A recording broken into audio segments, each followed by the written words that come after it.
Bonjour et bienvenue dans Bouge ton âge, le podcast qui explore le mouvement, le corps et la vie qui continue de s'exprimer en vieillissant. Aujourd'hui, pour ce 7e et dernier épisode, on vous propose de plonger dans un univers souvent discret mais profondément humain, celui de la psychomotricité auprès de la personne âgée. Parce que vieillir, ce n'est pas seulement une question de temps qui passe, c'est aussi une histoire de corps qui change, de repères qui se transforment et de liens qui se réinventent. Pour en parler, nous avons le plaisir d'accueillir deux psychomotriciennes diplômées d'État, Marie et Anne-Lou. À travers leurs mots, elles vont nous faire découvrir leur quotidien, leurs pratiques et surtout la manière dont elles accompagnent les personnes âgées avec sensibilité, créativité et engagement. C'est un échange authentique au plus près du terrain pour mieux comprendre la richesse de ce métier et la place essentielle du corps dans l'accompagnement du vieillissement. Alors, enfilez des chaussettes et installez-vous confortablement pour ce 7e et dernier épisode de Bouge ton âge. Pour être heureux, on n'a pas besoin de choses extraordinaires. Bouge ton âge, le podcast du partage. Comment tu te places et te sens dans les relations de professionnel à patient avec les personnes âgées? Eh ben moi, je suis très à l'aise dans la relation avec les personnes âgées. J'adore. Je trouve que c'est des relations qui sont très riches, qui sont beaucoup dans le partage. On rigole beaucoup, et je pense que c'est important aussi de rigoler beaucoup et de pas les voir seulement comme des patients. Je sais que moi, je leur pose plein de questions sur ce qu'ils ont fait, sur leur voyage, leur mariage, leurs enfants, et en fait, déjà, ça leur apporte beaucoup de pouvoir partager. Et non, c'est trop chouette. Après, c'est aussi adapter sa posture parce qu'on parle pas de la même façon à des personnes âgées qu'à des gens de notre génération. Du coup, depuis le début de mon contrat, j'ai aussi appris à parler de façon plus adaptée, avec des expressions plus adaptées. Et, c'est trop marrant, mais je suis très à l'aise. Et, et je prends autant de plaisir que eux peuvent prendre de plaisir. Donc, c'est ça qui est trop cool. Voilà. Moi, personnellement, je suis plutôt à l'aise avec la population âgée et les adultes en général. Je trouve que j'arrive plus facilement à tenir une conversation avec eux qu'avec des enfants. J'ai moins l'impression d'être dans le fait de toujours vouloir adapter mon vocabulaire ou même mes phrases. Avec les enfants, on fait beaucoup ça, mais avec les personnes âgées, on peut leur donner des mots compliqués. Une fois qu'on les explique avec des définitions ou des mots un peu plus simples, ils comprennent totalement. Donc, c'est plutôt moi ce qui me met à l'aise personnellement. Après, j'ai envie de dire, la relation, elle se construit, au fil des séances. Donc, au fil des séances, tu apprends à connaître la personne, elle apprend à connaître un peu le thérapeute, comment tu fonctionnes. En plus, psychomotricien, les personnes âgées, je peux te dire qu'à chaque fois, tu réexpliques. Et tu réexpliques à chaque séance, mais ils sont plutôt cool. Et puis, ils sont hyper enjoués. Ils sont toujours, en tout cas, moi, les personnes que j'ai eues sont toujours très contents de voir un professionnel.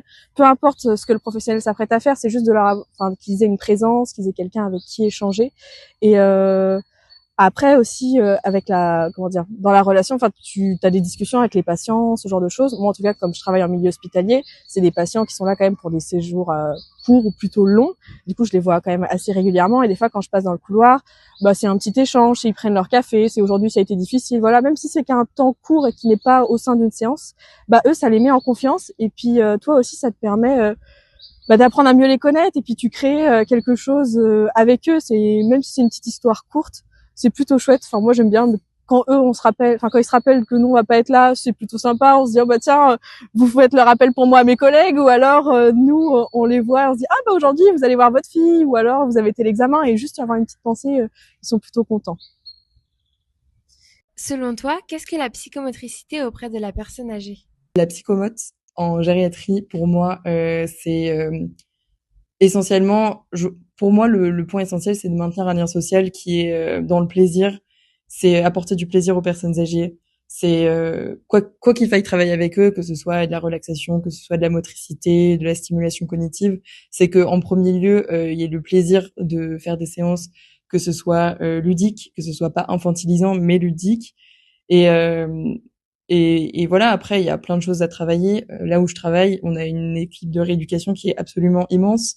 Du coup, la psychomote, là où je travaille, c'est beaucoup de relaxation, c'est beaucoup d'accompagnement dans les douleurs, dans du coup les émotions plutôt dépressives, plutôt angoissées. Mais il peut m'arriver aussi de faire de la stimulation cognitive, il peut m'arriver de faire du moteur. Et c'est ça qui est trop chouette, c'est que c'est super riche. et qu'on peut faire plein de choses différentes et que on peut croiser plein de profils différents et voilà.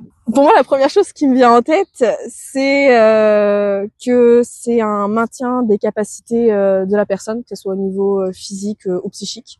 C'est majoritairement la ligne conductrice que moi je retrouve au sein de ma pratique auprès des personnes âgées. Bien sûr, après, pour évaluer leurs capacités, tu as des bilans, tu as l'évaluation géronto-psychomotrice, donc un bilan standardisé. Après, moi, j'avais quand même et j'ai encore une population où parfois tous les items du bilan peuvent pas être passés, donc c'est aussi pas mal d'observations où on réadapte des bilans ou pour des plus jeunes ou alors des activités. Enfin, c'est une observation constante en fait. C'est soit même pour la toilette, pour quand il y a l'habillage, quand il mange. Enfin, voilà, on observe et on évalue un peu leurs capacités à l'instant T. Après, ça va être une prise en charge psychomotrice qui va pas mal s'axer sur le réinvestissement corporel, le plaisir de réaliser un mouvement, la marche aussi, le plaisir de retrouver la marche, parce que généralement, c'est des personnes qui vont rester assises toute la journée dans un fauteuil ou alité, ils vont pas voir de monde. Enfin, c'est vraiment essayer de venir les voir et leur apporter un petit truc en plus finalement pour égayer leur journée et puis leur redonner plaisir à réaliser des tâches des fois très simple, juste se brosser les dents seul ou se laver, enfin le lavant du corps, enfin voilà, ce genre de choses. Après, ça va être aussi en partie la prise en charge de la douleur physique et ou psychique, où là personnellement j'utilise énormément les relaxations, mais en tout genre en fait. Moi dans relaxation je regroupe beaucoup de choses. Il y a à la fois de la gym douce, des exercices de respiration, des relaxations comme on l'entend avec du toucher thérapeutique, des mobilisations, de la verbalisation, ou ça peut être après du yoga, de l'art-thérapie. En fait, j'utilise énormément de choses pour leur permettre d'avoir un bien-être en fait psychique et après physique. Quand ils font une activité qui leur plaise ou quelque chose qui les marque, et il y a tout de suite ce soulagement et en fait un relâchement au niveau corporel. C'est hyper flagrant en fait quand tu les vois. Enfin, je trouve personnellement. Donc ouais, la prise en charge de la douleur, c'est quand même quelque chose d'assez important chez les personnes âgées. Après, tu as tout ce qui va être stimulation cognitive et sensorimotrice, parce que tu as des personnes, tu as tout type de niveau chez les personnes âgées, mais en tout cas, moi, j'ai quand même des personnes qui sont assez déficitaires, et donc on va venir stimuler les fonctions exécutives, l'attention, l'inhibition, l'impulsivité, ce genre de choses autour de jeux. Moi, j'adore proposer des jeux aux personnes âgées, et ils sont toujours très partants pour jouer avec toi. En plus, personnellement, comme je suis jeune, ils veulent toujours me faire plaisir en disant « Bon, allez, on va faire votre activité, let's go !» Donc moi, ça me va. Et puis en même temps, on travaille, donc c'est trop chouette. Après, tu vas avoir tout ce qui est praxis, donc l'habillage, des gestes du quotidien, la motricité globale, l'équilibre, enfin des trucs qu'on peut retrouver auprès de toute population.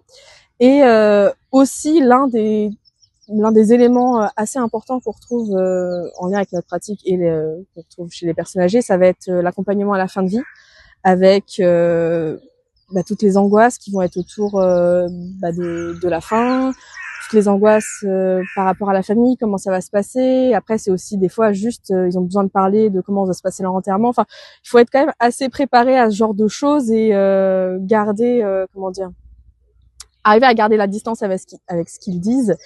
Et il faut réussir à accueillir et en fait les rediriger si besoin. Et après, dans l'accompagnement à la fin de vie, ça peut être aussi juste, comme je disais, le plaisir de réaliser un mouvement, une activité, ce qui leur fait plaisir. S'ils veulent faire de la pétanque, on fait de la pétanque dans le lit. Moi, ça me va, j'adapte, tu vois.